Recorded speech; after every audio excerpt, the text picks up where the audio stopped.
Well, actually, the Wong family has been in Canada for quite a few years, about 142 years. Our great-grandfather came over to help with the Great Canadian Railroad. Both my mother and father were born in Guangdong Province, formerly called Canton Province in China. So they had an interesting early life. My mother was from a more affluent family, and my father was quite poor. He made a living making soap and working in a general store, but I guess true love prevailed, and eventually they got married, and the rest is history. When the Communist Party took over China, our family left to go to Hong Kong, which was then under British control, and we had some family already in Western Canada. So in 1952, my father took the plunge to go to Canada and left us behind in Hong Kong for quite a few years to establish a future for us. Yeah, so despite all the hardship, my parents had a very long and successful and enduring marriage and raised successfully a full household of kids. Well, it's definitely challenging when my dad left Hong Kong in 1952. His English was not the strongest, and he basically had $50 in his pocket to make a go of it. He traveled to Western Canada, where we had some connections in Saskatchewan. He worked odd jobs as a shorthand cook and worked in convenience stores and general stores, and he would mail money back home to us. We lived in Hong Kong, and things were pretty tough. We rented a one-room in an apartment building, so there was the 6 of us sharing one room, and we shared a kitchen and one bathroom facility with 6 other families on that same floor. So it was pretty tough going, but we endured, and my mother was certainly the anchor for our family. She made all of her own clothes for us, all handmade clothes, and she would search the market for the cheapest and low-priced groceries for us, and walked her kids to the local schools, and yeah, whatever it took is what she did, being a single mother, raising 6 kids on her own. Well, back in the 60s it was pretty tough logistically. It's not like today where travel is a little bit easier, so he would have to take the train, then he had to take an airplane to Hong Kong, and it was fairly expensive, and so he could be away from anywhere from 3 to 5 years, so it was a long time to be apart from his wife and from his children. Well, we finally scraped up enough money to move to Western Canada, Regina in 1966. So I was just over 2 years old, and long trip, and apparently I was the noisy child that people would dread on those trips.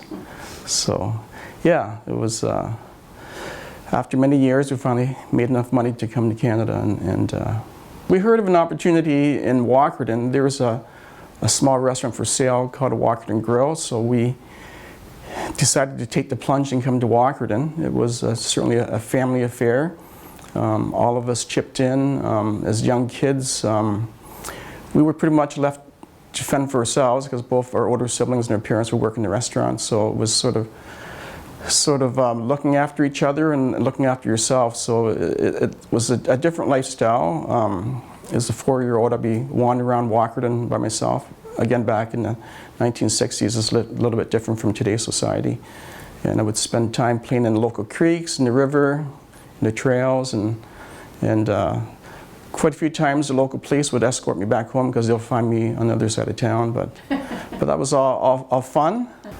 We operated that for about 4 years until we saved up enough money. We were pretty poor. We lived above the Walkerton Grill, and there was only 2 bedrooms. And Walkerton Grill is now part of Brown's Guardians Drugs. Some of my memories of going back then was we never even had a Christmas tree.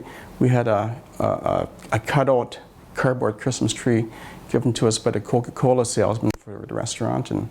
But again, it was sort of still magical. It was a flat Christmas tree we hung up on the wall, and we decorated, and it was still very magical. And some of the more fond memories was, as I mentioned, we were quite poor. We didn't have our own television.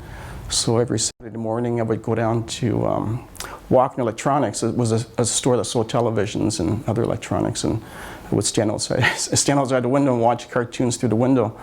And the owner was very kind, and he saw I was standing outside. It was pretty cold in the wintertime. He would invite me in, and I would watch TV sitting on this floor.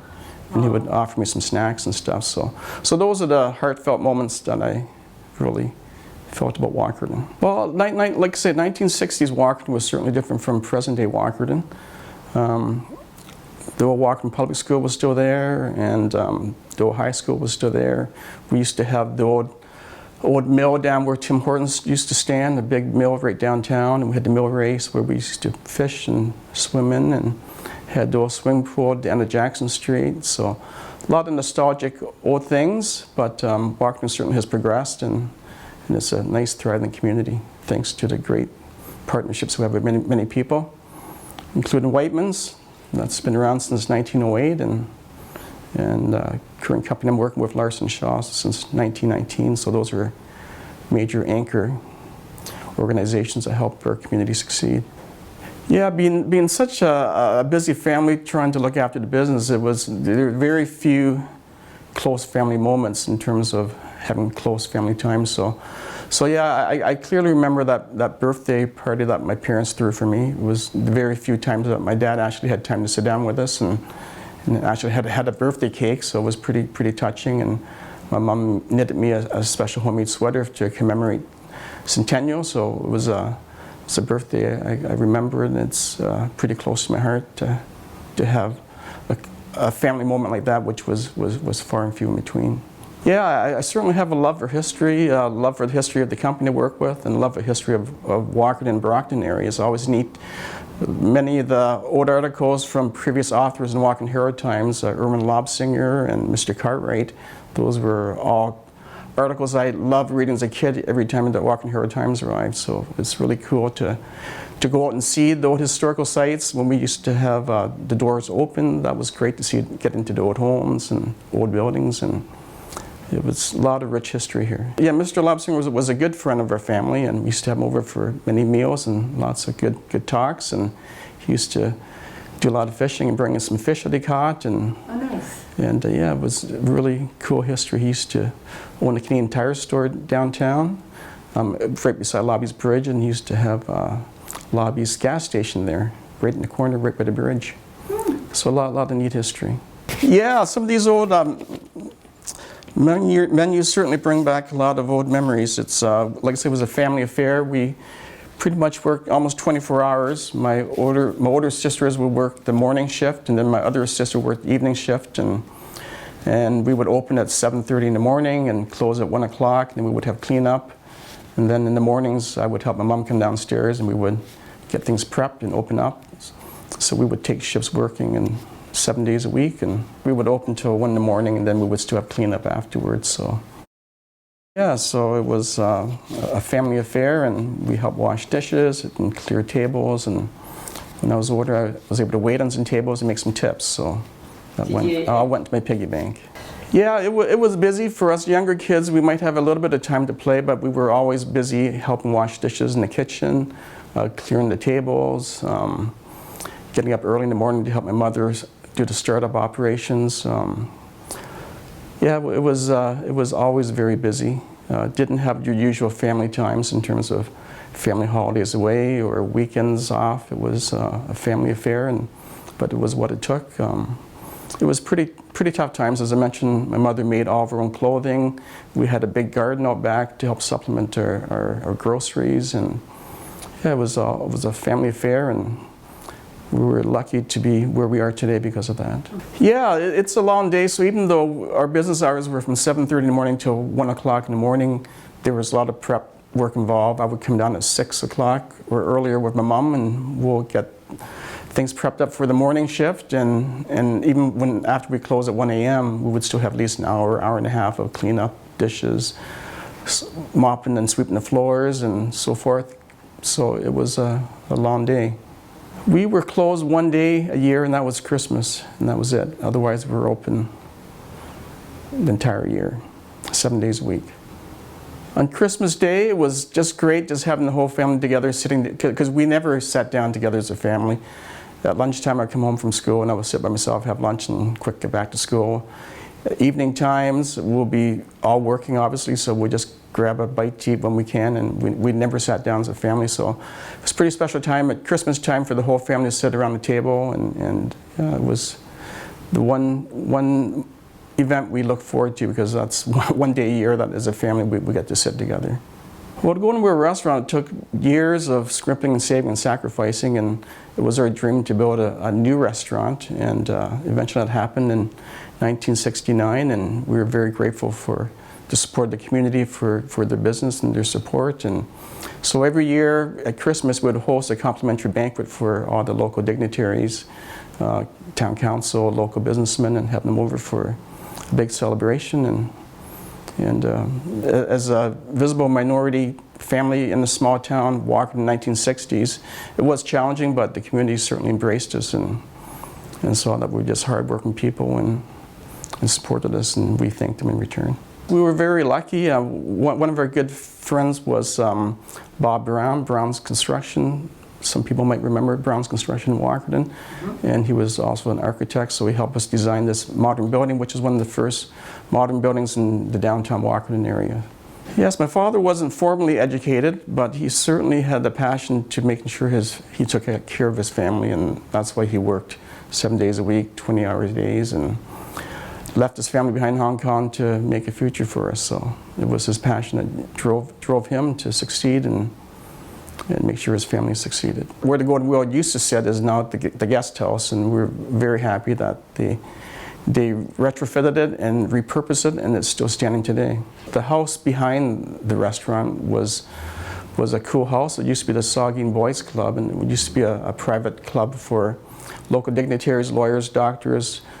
Unfortunately, it was men only, but they would gather and share stories and have a few drinks, apparently. The Market Garden property wasn't always a vacant lot. There was a building on it, and many years ago, for people that remember, well, Dr. Colbeen, the optometrist in town, his father used to have an optometry store up front, and there used to be apartments upstairs.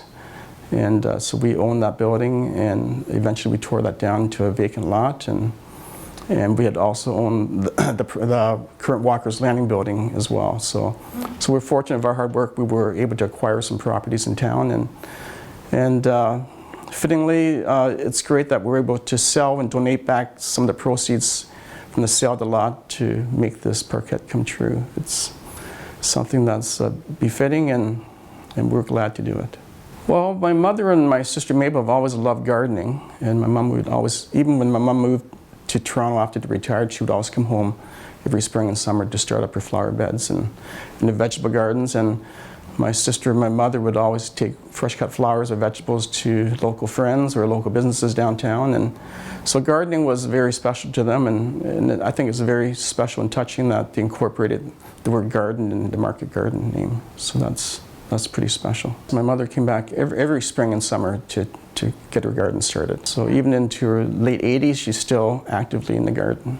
My parents retired in 1990 and moved to Toronto. We have other family members in Toronto, plus they have access to some Chinese culture with the Chinatowns and so forth. But they always made a point of coming back every spring and summer and tend to the gardens and visit, which is great. Well, my parents have always been humble people, and I think they would just take simple happiness knowing that they can continue to contribute to the community and support and give back to the community just like the community supported them in the early days. So it's just as simple as that. Just happy to be able to help even though they're no longer here. So I was very fortunate to be brought up in Walkerton, and I love this community, and it couldn't be a better place to raise my family. And my wife was a teacher for 30 plus years, and I'm currently at Larson Shaw for 36 plus years. So great community to grow up in, a great community to raise our kids. We again like to give back to the community. I was school board trustee for 8 years for the Blue Water School Board. I helped start up the Optimist Club. I coach minor soccer.